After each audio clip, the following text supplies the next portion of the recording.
What's up, fellow movie buffs and film connoisseurs? It's your self-proclaimed cinema shogun here, and this Gabby Petito Brian Laundrie case is just full of mysteries. But quite possibly the most mysterious detail of all is this little story about Brian flying all the way back home to Florida in the middle of their road trip just to empty out one of Gabby's storage units. Now, I already did a video about this, I broke down more details and gave you my thoughts, so you can go check that video out. But long story short, in the middle of this road trip, Brian up and decides that he needs to fly all the way back to Florida to empty out one of Gabby's storage units because supposedly they want to save money. It's costing them too much money. Now, after doing some cross-references of prices and things like that, I found out that literally you could pay off your storage unit for about 5 to 6 months for the same price that Brian spent to fly back home to Florida and then fly back to Gabby. So none of it added up. But we didn't really have official confirmation that this happened. Now, I know if Brian went and did this, that there would be flight logs, but we're the general public. We don't have access to that information. So I don't know if Brian flew for sure or not. I'm sure the FBI does. So we've been speculating as to whether or not he even flew back to Florida or not. But today, I feel like we have official confirmation. Today, Brian's lawyer has been speaking out and answering a lot of questions. But when asked about this storage unit and if Brian flew back to the storage unit, once again, he had no comment. And I know some of you probably just now watching this channel and you're thinking, well, this is no comment, it means nothing. But you got to pay close attention to the details because remember guys, stay focused here. Just a couple of videos ago, I pointed out that Brian's lawyer refused to answer the question about burner phones.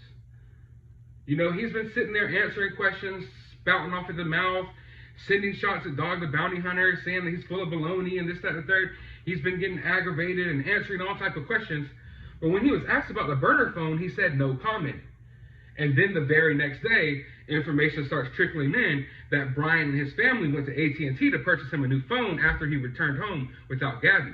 And then all of a sudden, the lawyer wants to come up like, yeah, we already know that they got this phone. It's not a burner phone. Brian turned it into the FBI. They purchased it on this date and this, that, and third. So you have to pay attention to things like that. You have to pay close attention because he's selectively answering questions. And just the other day, he said no comment to the burner phone, right? And then the next day, as details poured out, it's, oh, well, yeah, I guess they did buy a phone after all, but it's not a burner phone, this, that, and third. So here we have Brian's lawyer was getting asked questions all day. He was answering the questions left and right. And then this question came in, well, what about the storage unit? And if Brian flew back to Florida, and he said no comment. So I think it's safe to assume here that this no comment basically means, yeah, this did happen, and I can't talk about it right now, or I don't want to talk about it right now. Just like with the burner phone. You see, in an investigation as delicate as this one, sometimes silence speaks volumes. And the fact that you're willing to so openly answer all type of questions, and then this question comes in and you have nothing to say, one can only assume that you're trying to hide something. But not only do I feel like this no comment is a confirmation that this in fact did happen, I also feel like it's a confirmation that it's part of the investigation. Because like I said, you have to go back to the burner phone situation and how at first it was deny, deny, deny. Then it was no comment, no comment, no comment. And then it was, oh yeah, we knew about the phone all along and we gave it to the investigators.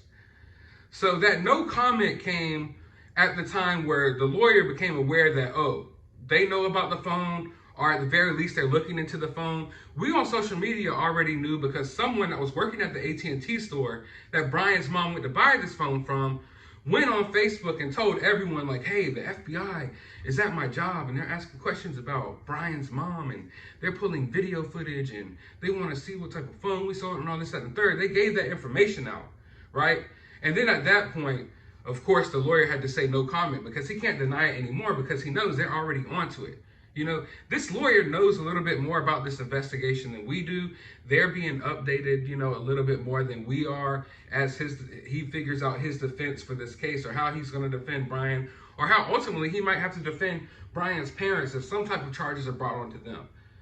So him denying this no comment means to me that not only did this happen, because if it didn't happen and he knows it didn't happen or he doesn't think it happens and it's just hogwash and it's just BS, he would throw it out he would throw it out and feel free to say whatever he wanted to.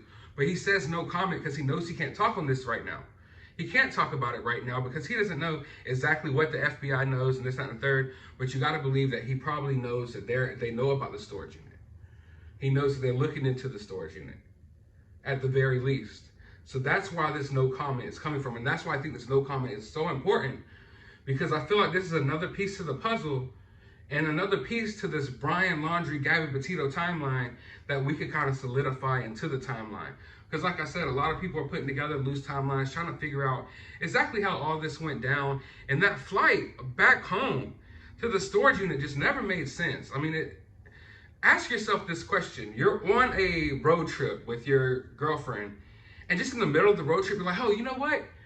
We do have that $50 storage unit back in Florida. Maybe I should go spend $500 or $600 to fly back home and empty it out right quick and then fly back.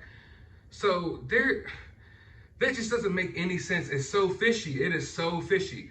Now, I'm not saying this means something per se, that there was something in the storage unit or Brian was running away from something and had to go back home. I'm not saying that per se.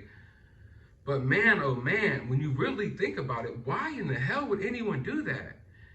And then when you see this no comment, it lets you know that at the very least, you know, the FBI is looking into this. I gotta believe that there is some form of law enforcement looking into the storage units, and that's why there's no comment. And I honestly wouldn't be surprised in the days going forward if Brian's lawyer gets on his little cell phone and starts texting all of the reporters and confirms that the storage unit does in fact exist and that Brian did fly back home. Because it's happened before. History has a chance of repeating itself. Don't have selective memory. Stay focused and remember what just happened with these burner phones. But I want to know from all of you, what do you think could possibly be in the storage unit? Why do you think Brian flew back home? Do you think there's something more to this? You know, I'm not convinced for 100% fact that there's something in this storage unit of interest. I'm not even convinced for 100% fact that the storage unit is the real story here. I'm more focused on this fact that Brian decided to abruptly just fly back home in the middle of this trip.